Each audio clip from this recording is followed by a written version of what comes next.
हमारे साथी श्री भगत सिंह बहल जी, सुरेंद्र ठाकुर जी, राजकुमार जी, अजीत जी, विनोद सोनी जी, रमेश ठाकुर जी, राहुल शर्मा जी, कमलेश जी, मुकेश जी जो बीडीसी के सदस्य हैं, विकास जी, पुष्पा जी, यहाँ उपस्थित सभी पार्टी के अन्य पदाधिकारी, पंचायती राज संस्थाओं के चुने हुए प्रतिनिधि, पत्रकार मित्रों और उपस्थित सभी भाई और अर्की विधानसभा क्षेत्र एक बार से एक चुनाव के दौर में से गुजर रहा है।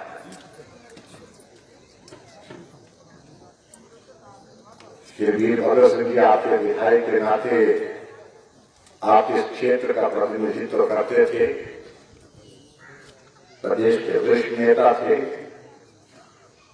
आज वो हमारे बीच में नहीं है,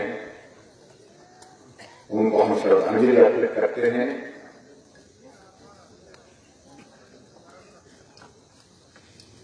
अर्की विधानसभा क्षेत्र में आज ये तीसरी सभा है। मैं पहले भी इस विधानसभा क्षेत्र में आता रहा हूं और मैंने कभी कल्पना नहीं की थी कि ये विधानसभा क्षेत्र इतना लंबा है, और ये भी कल्पना नहीं की थी कि अर्की विधानसभा क्षेत्र में अभी तक भी मूलभूत समस्याओं की कामबार खड़ा है। आज देखते हुए मालूम पड़ा हिमाचल प्रदेश में इस वक्त 3 विधानसभा के और 1 लोकसभा के चुनाव उपचुनाव के रूप में हुए हैं। और शायद मैं सोचता हूं हिमाचल में ये पहली बार इतने बड़े पैमाने पर चुनाव हो रहे हैं। अगर हम सारा इस पर नजर मारें, मंडी लोकसभा क्षेत्र के 17 विधानसभा क्षेत्र वो भी चुनाव के दौर में गुजर रहे हैं, और उसके अतिरिक्त 3 विधानसभा क्षेत्र जुब्बल थाई, अर्की और फतेहपुर, जहां भी चुनाव हो रहे हैं। और कुल मिलाकर के 20 विधानसभा क्षेत्र चुनाव के दौर में से गुजर रहे हैं। और स्वाभाविक रूप से आप कल्पना कर सकते हैं कि जिस प्रदेश में 68 विधानसभा क्षेत्र हो और 68 विधानसभा क्षेत्र में से 20 विधानसभा क्षेत्र में चुनाव हो रहे हैं, तो हमको समझ लेना चाहिए ये बहुत एक कड़ी परीक्षा भी हमारी है, और कड़ी परीक्षा के साथ साथ में ये आने वाले समय के लिए भी बहुत बड़ा एक संदेश भी।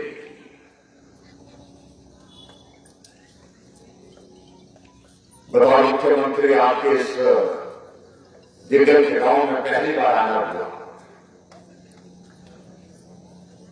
और मुझे तो गांव में जाकर के रहने की आदत रही है। आज तक मैं अगर यहां तक पहुंचा हूं तो लोगों के बीच में रह करके, लोगों के बीच में काम करते हुए जहां तक पहुंच पाए। लेकिन पिछले लगभग 2 वर्षों से एक ऐसा दौर आए जिस दौर के कारण जहां जैसे हम लोगों से मिलना चाहते थे, लोगों के बीच में जाकर के काम करना चाहते थे, लोगों की समस्याओं को सुनना चाहते थे, लोगों की समस्याओं का समाधान करना चाहते थे, उसमें बहुत बड़ी बाधा कोविड के कारण पड़ी। मैं पहले भी इस बात का जिक्र कर रहा था, जिंदगी में आदमी ने कभी नहीं सोचा था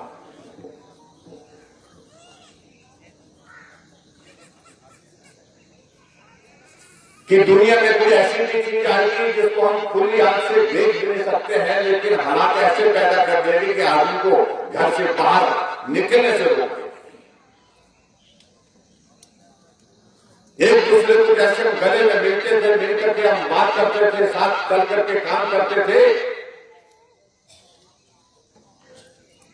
वो सारी बातें जो है वो बदल करके जो है वो हमको करनी पड़ेगी। और अभी भी मैं देख रहा हूँ यहाँ सभा में बैठे हैं, बहुत सारे लोगों ने तो लगाया भी नहीं है, बहुत सारे लोगों ने अभी तक भी मास्क लगाया है। पिछले 2 वर्षों से ये चिकड़ा मुंह से नहीं उतरा। आप ये चिकड़ा बोलते हैं क्या? पहले चिकड़ी बोलते, ये चिकड़ी लगती थी कि पहले जानवरों को, खासतौर से कोई बैल ज्यादा शराबी होकर था उसको लगा देते। अब आदमी को 2 साल की चिकड़ी लगी हुई है। विचित्र परिस्थिति हमारे सामने, और कई बार हैरानी होती है इस बात को लेकर के जब कांग्रेस के नेता मंच पर से भाषण देते हैं कि जैसे ऐसा लगता है कि नहीं ये काम ही जयराम ने किया है। पूरी दुनिया इस दौर में से गुजर रही है,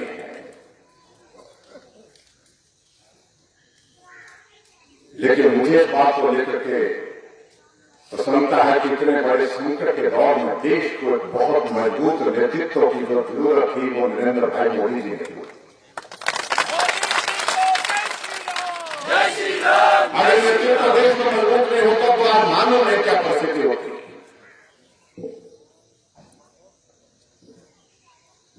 संकट बड़ा था, लेकिन उसके बावजूद लोगों के दिलो दिमाग पर एक बात थी कि मोदी जी है, सब चीज हो करके रहेगा। एक भरोसा, एक विश्वास, यही सबसे बड़ी पूंजी है आपको आगे बढ़ने के लिए, जो हौसला देती है। बड़े बड़े देश जहां थे जो हमसे साधन सुविधा में हमसे बहुत आगे थे, टेक्नोलॉजी में हमसे आगे थे, हाथ खड़े हो गए, लेकिन उसके बावजूद भारत ने तब ये सारे घटके सारे इस दौर में भी मजबूती के साथ सामना किया। और आज हम इस बात को कह सकते हैं कि आज देश उस कोविड के संकट से बाहर निकलता हुआ दिख रहा है। आज हमारा प्रदेश भी इस संकट से बाहर निकलता हुआ दिख रहा है।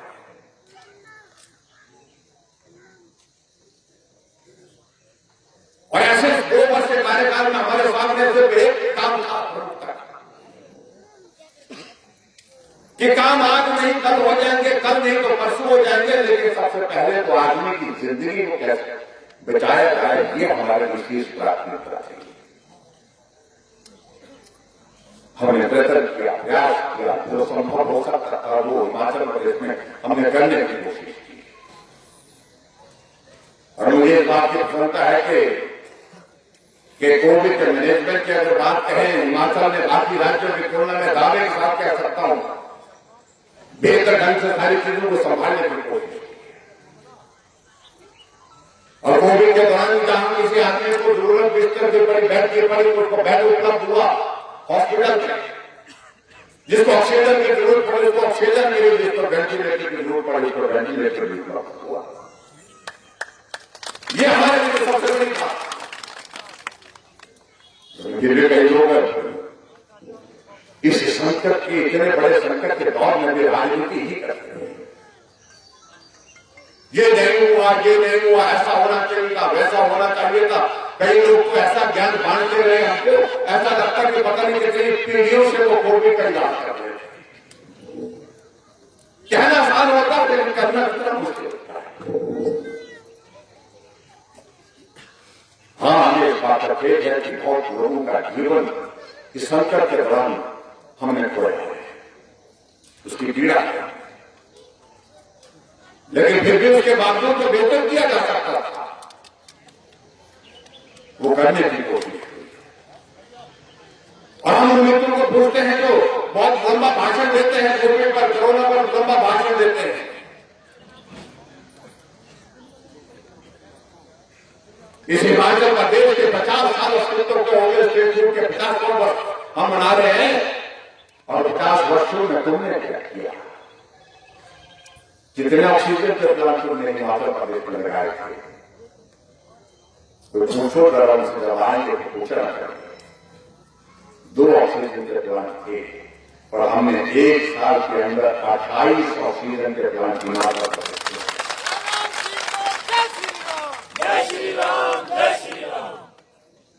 उनको पूछो जरा कितने वेंटिलेटर आपने 50 साल 2 सप्ताह में रहे? कितने वेंटिलेटर हिमाचल प्रदेश में थे?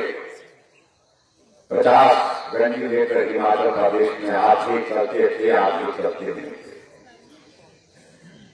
और आज हिमाचल प्रदेश में 900 वेंटिलेटर हमारे पास उपलब्ध है एक साल से।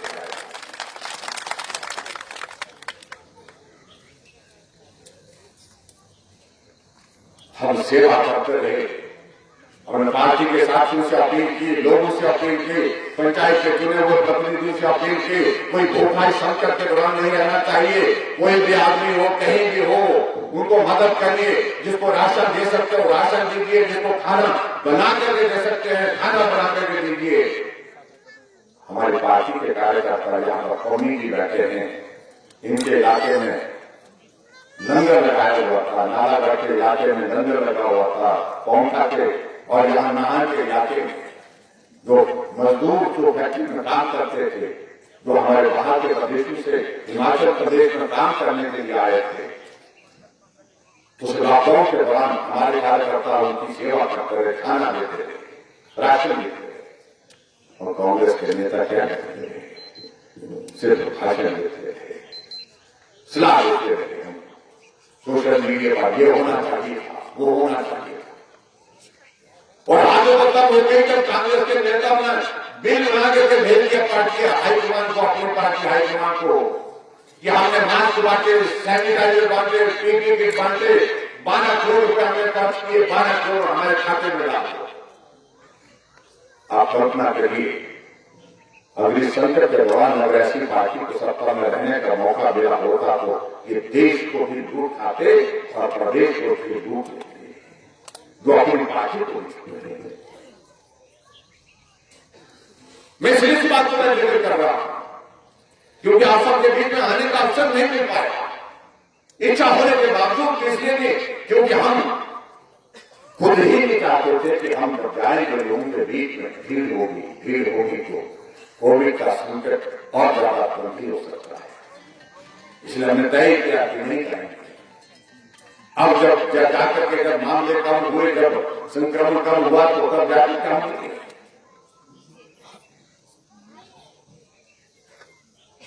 जो संभव था वो हम कर सकते थे, वो हमने करने की कोशिश की। हिमाचल के बच्चे जहां बाहर फंसे होते हैं, पढ़ाई करने के लिए गए थे, नौकरी करने के लिए गए थे, 2.5 लाख लोगों को हमें हिमाचल प्रदेश में दूसरे प्रदेशों से लेकर के आए। मैं कह रहा था उनकी सभा में, हमारे बच्चे यहां से पढ़ने के लिए कोटा गए थे, राजस्थान गए थे, लॉकडाउन लग गया,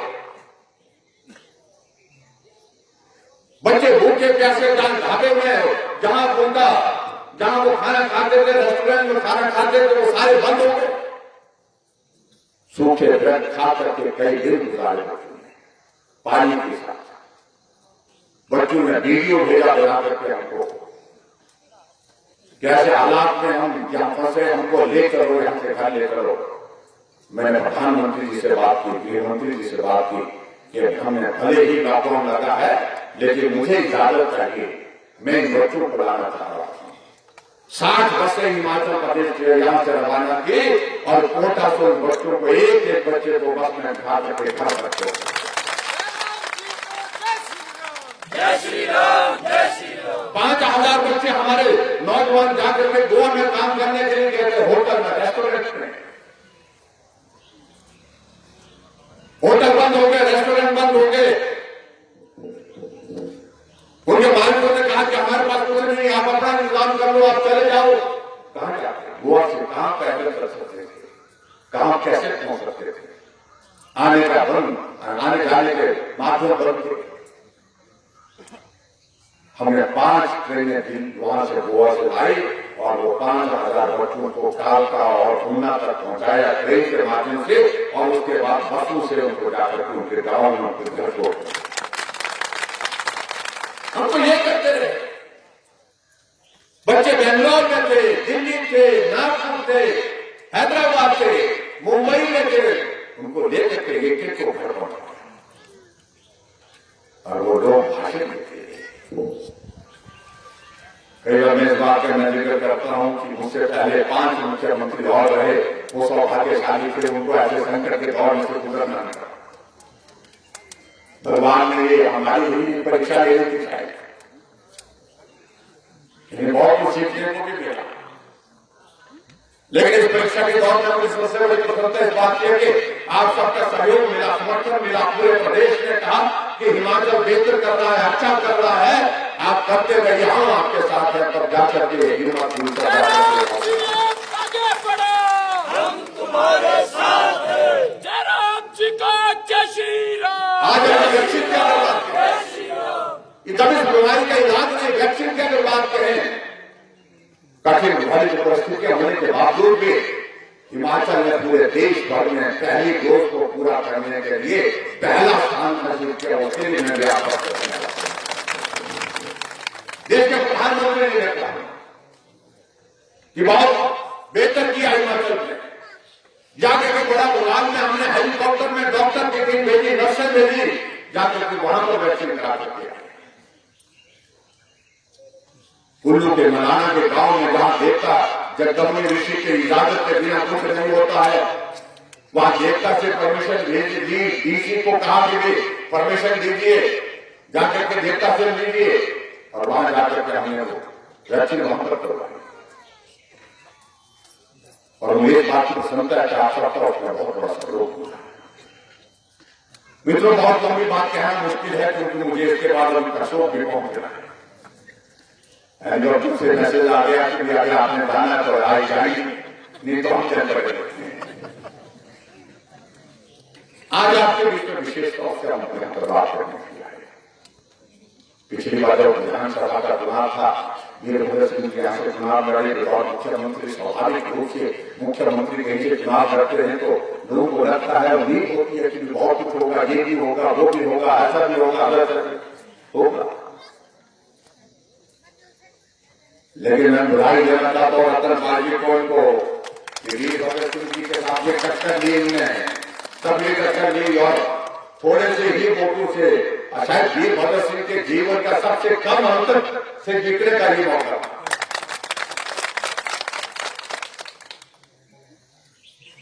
और आज तो मुझे बहुत हौसला हो गया। यहाँ पर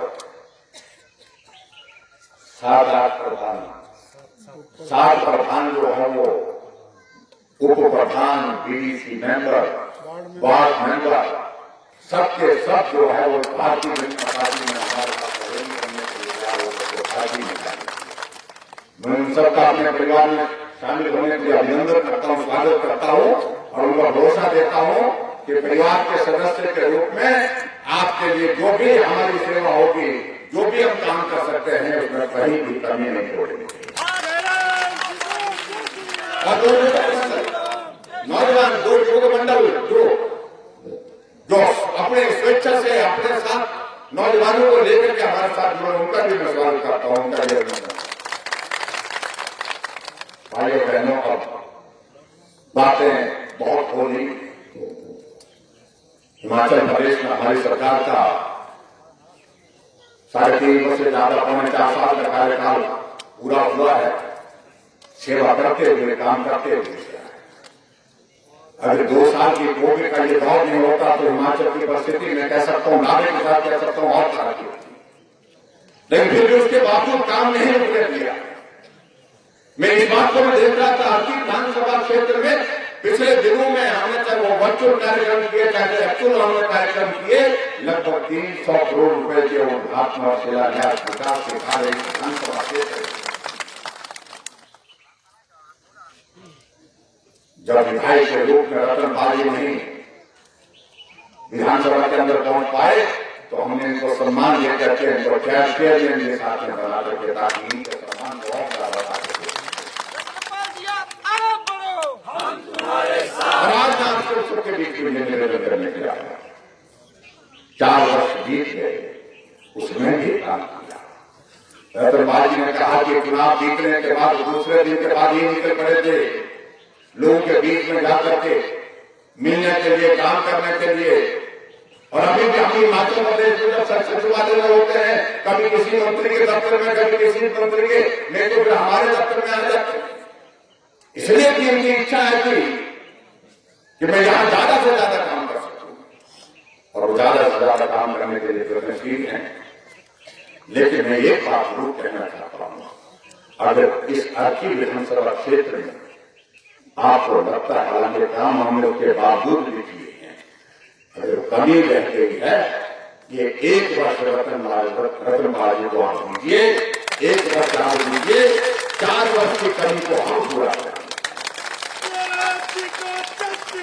जो आप आज हम आपसे मांग रहे हैं, और एक दिन आएगा जब हम यही लीगल में आपके बीच में आएंगे, आप मांगेंगे और हम यहाँ पर देने के लिए जो चाहिए होगा, जो किया जा सकता होगा। जय राम जी को जय श्री राम। दिल्ली में भाजपा की सरकार, हिमाचल में भाजपा की सरकार, और कई लोग इस तरह की बातें कहने की कोशिश कर रहे हैं। अभी अर्जी में कुछ दिन पहले मैं आया था, हमने वहां पर घोषणा की, मैं गांव का आदमी हूं और घर से परिवार का हूं, मेरे राजनीतिक पृष्ठभूमि नहीं, लेकिन सच्चा पक्का आदमी हूं।